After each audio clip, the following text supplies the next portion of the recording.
When people talk about dinosaurs, they often immediately associate them with the event 65 million years ago, when a large meteorite led to the extinction of dinosaurs. However, in reality, dinosaurs did not go extinct.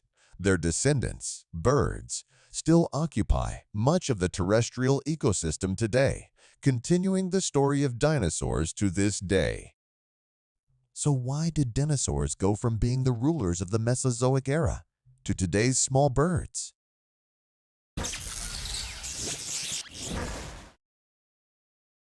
The story begins in the late Jurassic period, around 160 million years ago, when dinosaurs dominated the supercontinent of Pangaea.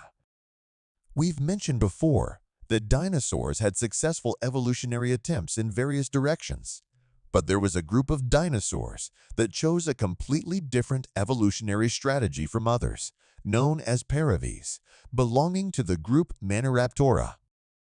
While other dinosaurs focused more on practicality, evolving large bodies, sharp teeth, and tough armor, paraves invested most of their evolutionary potential in feathers. At that time, feathers seemed to have no practical significance in the environment.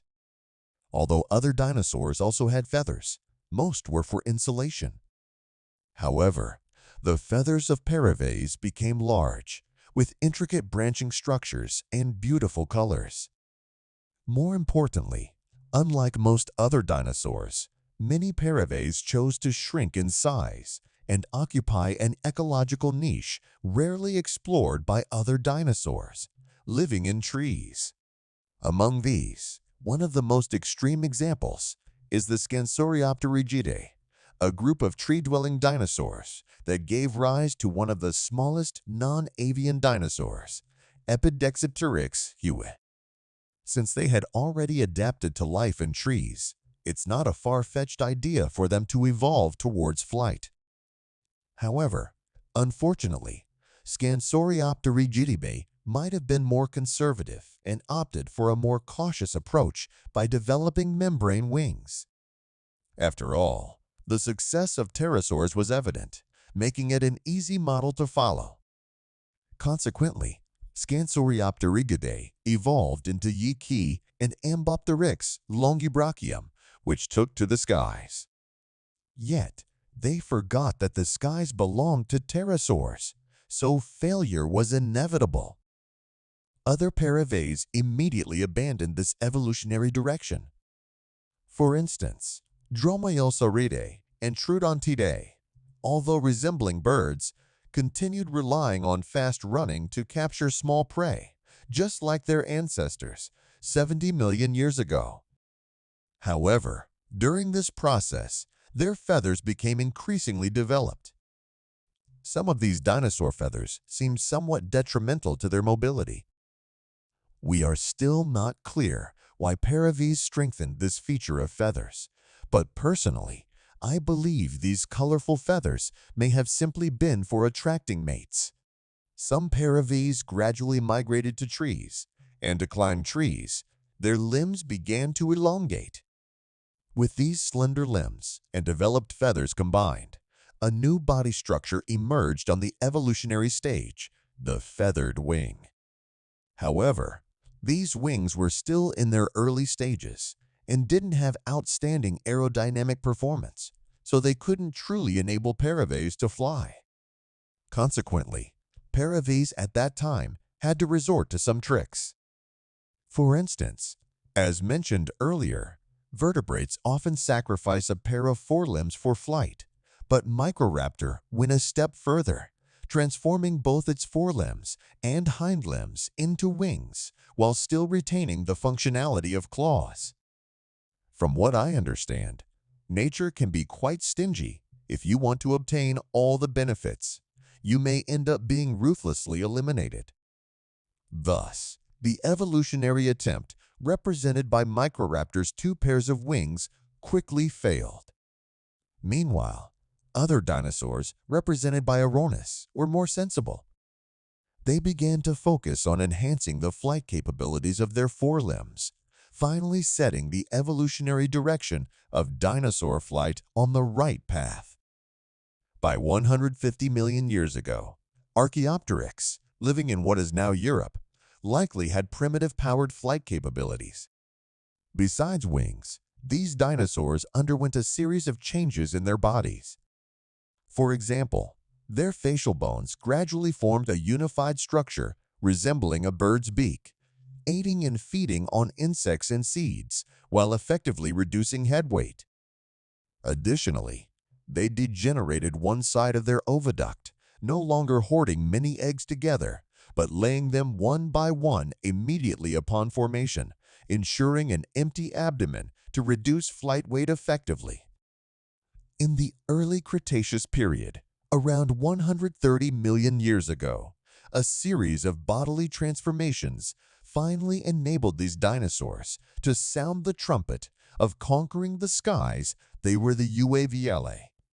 Compared to non-flying animals, the flight capabilities of uavielae allowed them to evade enemies more effectively and effortlessly seek out food. Additionally, with their smaller size compared to the dominant pterosaurs of the time, uavielae could more easily take refuge in dense forests. Furthermore, their feathered wings were more resistant to dirt and damage compared to the membranous wings of pterosaurs.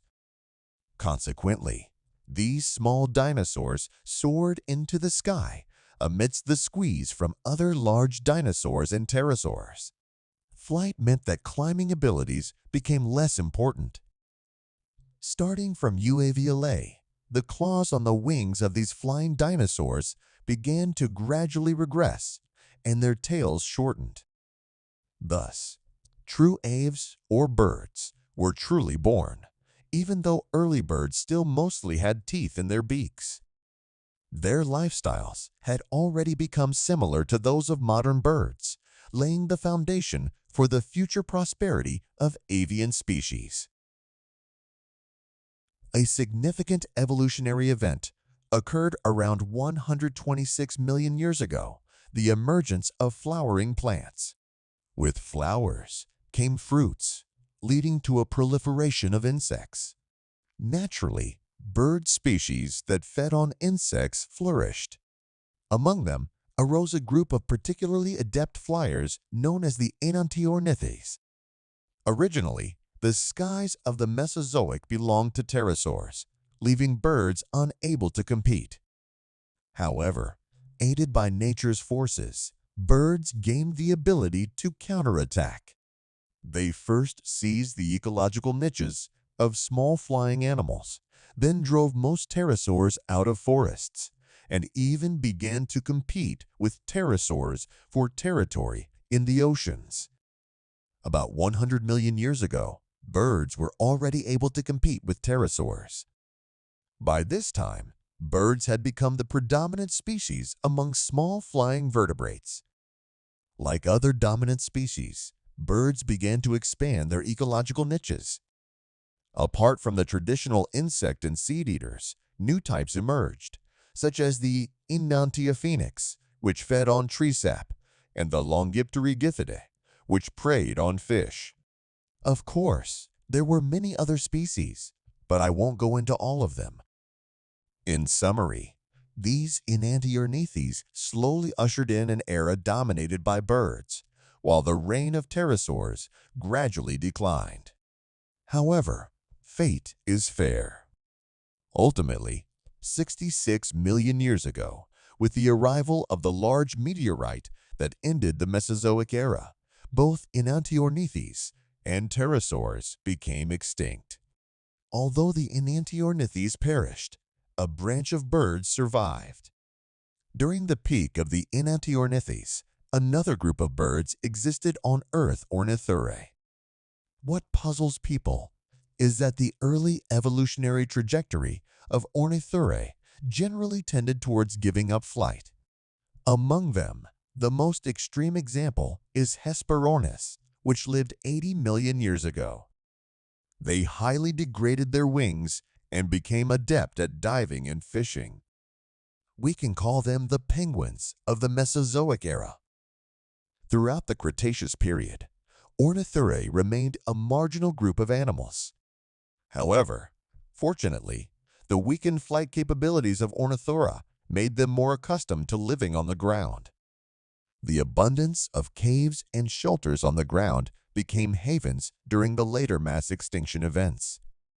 Seeds and small animals buried in the soil also allowed Ornithura to survive the harsh post-extinction years. Eventually, the three lineages of Ornithura successfully endured the post-extinction years and inexplicably became the sole inheritors of the dinosaurs. As the Earth's environment recovered, this group of Ornithurae, though with relatively weak flight capabilities, became the only vertebrates capable of flight on Earth at that time. Consequently, while other surviving species were still struggling to survive, birds began to occupy the ecological niches left vacant by the extinction event, a full 10 million years ahead of schedule. They naturally became one of the earliest recovering animal groups after the mass extinction event, and they became the final descendants of the once prosperous dinosaur dynasty.